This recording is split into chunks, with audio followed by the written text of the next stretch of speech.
Band Cidade está de volta para falar que o presidente Jair Bolsonaro sancionou a lei que promove uma série de alterações no Código de Trânsito Brasileiro. A repórter Ana Cristina Machado explica agora quais são as principais modificações na Lei de Trânsito Brasileira. Para quem está acostumado a dirigir pelas estradas brasileiras, é bom ficar atento que algumas regras de trânsito já têm data para mudar. No dia 13 de outubro, o presidente Jair Bolsonaro sancionou algumas mudanças na Lei de Trânsito. Essas mudanças começam a valer 180 dias após a publicação da lei, que aconteceu no dia 14 de outubro no Diário Oficial da União. Entre as mudanças, o projeto prevê o aumento na validade da carteira de motorista e também no número de pontos acumulados para a suspensão da CNH. Em relação à validade da CNH, o motorista vai ter que renovar a carteira após 10 anos para condutores com menos de 50 anos de idade, 5 anos para condutores com idade igual ou superior a 50 anos e inferior a 70 anos e 3 anos para condutores com 70 anos ou mais. Em relação aos pontos na CNH, o motorista terá suspensão dos direitos de dirigir se atingir em 12 meses, 40 pontos para quem não tiver infração gravíssima, 30 pontos para quem possuir uma infração gravíssima e 20 pontos para quem tiver 2 ou mais infrações do tipo. Além dessas, outras mudanças também estão previstas. Houve uma alteração com relação à utilização dos faróis baixos em rodovias, que agora é necessário apenas em rodovias de pista simples e fora do perímetro urbano. Houve essa alteração também. Houve uma alteração com relação ao transporte de crianças e motocicletas, que a idade mínima era 7 anos e agora com a nova lei passou a ser 10 anos. Então crianças menores de 10 anos não podem ser transportadas em motocicletas. Também houve uma alteração referente ao transporte de crianças em veículos, que além dos 10 anos para ser transportada no banco traseiro, ela tem que também ser menor de 1,45 m. Então crianças abaixo de 1,45 m e abaixo de 10 anos têm que ser transportados no banco traseiro.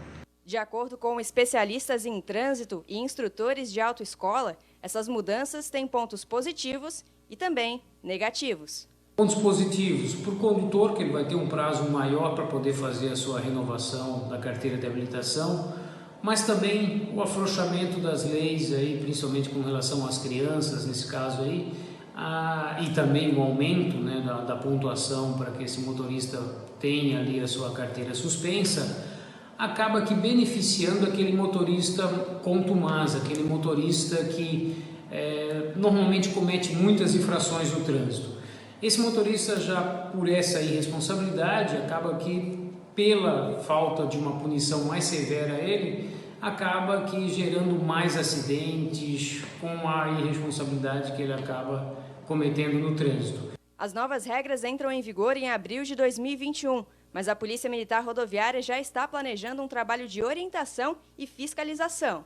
Próximo à entrada da lei em vigor, a Polícia Militar Rodoviária também vai fazer arte através das redes sociais, através até mesmo da colaboração da imprensa, para que todos os condutores possam também ficarem cientes aí das novas medidas que precisarão ser adotadas para que não venham incorrer em infrações de trânsito.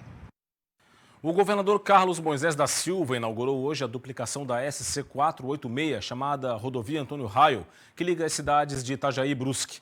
Uma obra com investimento de 165 milhões e meio de reais. Foram duplicados 21 quilômetros entre as cidades de Itajaí e Brusque. A cerimônia de inauguração contou com a presença do governador Carlos Moisés da Silva, da vice-governadora Daniela Rainer e do secretário estadual de Infraestrutura, Tiago Vieira. As obras começaram em 2015, passaram por paralisações e foram retomadas em 2019. Quem viveu a Antônio Raio com faixa simples sabe o que representa hoje a duplicação, não só para o contexto logístico, mas sobretudo para as pessoas que vivem a região. Mas o nosso compromisso é de encerrar tudo aquilo que os outros governos não conseguiram entregar por N razões, e fazendo muitas dessas obras com economias de revisão de contratos que nós fizemos, contratos que melhoram o caixa do governo do estado, que economizam, que dão valor real a bens e serviços que eram muitas vezes superfaturados, que estão sendo hoje inclusive investigados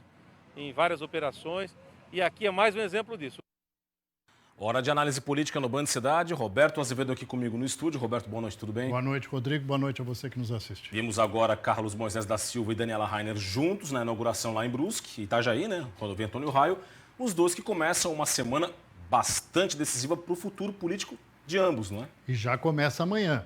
Amanhã, os deputados vão analisar a admissibilidade do segundo processo de impeachment. Só que desta vez enquadrando só Carlos Moisés da Silva, governador. No relatório do deputado Valdir Cobalcini, acertadamente a vice-governadora Daniela Rainer ficou de fora, porque ela não participou ativamente nem da questão dos respiradores, do pagamento antecipado, muito menos da questão do hospital de campanha. Aliás, Daniela Rainer, nas próprias palavras do deputado Valdir Cobalcini, relator da matéria, ainda publicamente e oficialmente se manifestou contrária às duas medidas. Então, ela deve ficar de fora, mesmo assim precisa ser analisado pelo plenário amanhã à tarde. E será também um termômetro, porque no fim de semana, o presidente da Assembleia, Júlio Garcia, obteve a resposta lá do STJ, do ministro Joel Potnick, que disse que ele poderia ficar fora da questão da Alcatraz, que deverá subir lá para o STJ em Brasília. Ou seja, prerrogativa de foro. Entende o ministro que ele, Júlio Garcia, tem prerrogativa de foro por ser conselheiro do Tribunal de Contas à época dos acontecimentos. Mas pensam que a situação acaba por aí? Não. Na sexta-feira, dia 23, temos aquele momento decisivo se o Tribunal Especial de Julgamento, composto por deputados e desembargadores, vai afastar ou não Daniela Rainer e Carlos Moisés da Silva. Tem um movimento dizendo aí que, de repente, Daniela Rainer cai fora nessa análise. Mas tem outro detalhe. O advogado Marcos Fay Probst, do governador do estado, já está preparando um documento para adiar esse julgamento de sexta-feira. Para encerrar uma informação, a CAERT promoveu nessa segunda-feira uma Assembleia Geral, uma extraordinária e outra ordinária. Nessa foram definidas duas novas vice-presidências, de Inovação e Competitividade, com Roberto Dimas do Amaral, do SCC-SBT, e outra de Capacitação e Integração, com o nosso superintendente aqui do Grupo Barriga Verde, Adilson Silva. Felicidade a todos, e a CAERT é um órgão importante para a informação dos catarinenses. Dito isso, um grande abraço e até amanhã. Até amanhã, Roberto. O presidente da Aurora Alimentos, Mário Lansnaster, de 80 anos, morreu neste domingo em Chapecó, no oeste catarinense. Lansnaster estava internado desde o dia 11 de outubro e desde 2018 tinha a saúde debilitada por causa de um tumor no fígado. O empresário teve relevante participação no desenvolvimento do agronegócio catarinense. O governo do estado e a prefeitura de Chapecó decretaram luto oficial de 3 dias. E foi divulgado neste domingo o Anuário Brasileiro de Segurança Pública com dados do primeiro semestre de 2020, comparado com o primeiro semestre de 2019. E quando se olha os dados catarinenses, fica nítido que a violência cresceu aqui no estado. Vamos dar uma olhadinha? Primeiramente aqui o total de mortes intencionais. Vamos lá, envolvem homicídio doloso, latrocínio, lesão corporal seguida de morte e mortes decorrentes de intervenções policiais. É o total. Primeiro semestre de 2019, eram 413 casos em Santa Catarina. Nesse primeiro semestre do ano, de 2020, o número aumentou para 471, um aumento aí, então de 14% na comparação entre os dois primeiros semestres de 2020 e 2019, acima da média nacional, que foi de 7%. Santa Catarina é o 18º estado em mortes violentas intencionais. De positivo, tem aqui, ó, vai aparecer para a gente a redução no número de feminicídios. Vai aparecer aqui, ó, tá aqui. Primeiro semestre deste ano, de 2019, melhor dizendo, eram 32 e agora são 20 os feminicídios em Santa Catarina, uma redução de 25%, que é sempre muito bem-vinda, uma redução nas mortes de mulheres em decorrência do crime de feminicídio. De negativo, a gente volta para aquele total, né? A gente separou o dado, que é o das mortes por intervenção policial, que aumentaram em Santa Catarina. Eram 43 no primeiro semestre de 2019 e foram para 61 nos 6 primeiros meses deste ano, aumento de 41,9% na letalidade policial. Esses dados e todos os demais são do Fórum Brasileiro de Segurança Pública e obtidos nos estados e também na União. E ao longo da semana, a gente volta a tratar do Anuário Brasileiro de Segurança Pública aqui no Band Cidade.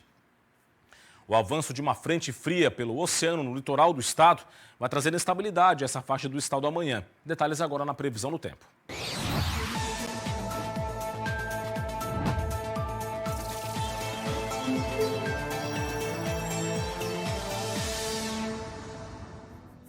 A terça-feira vai ser de sol com mais nuvens na faixa litorânea do estado. A partir da tarde tem chance de pancadas de chuva com trovoadas no Vale do Itajaí e no litoral.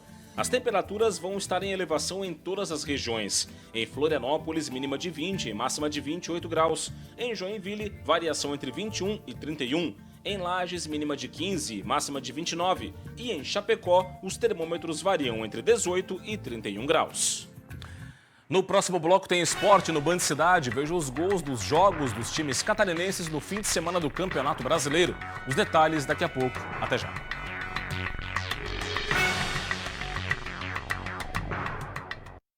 Band Cidade.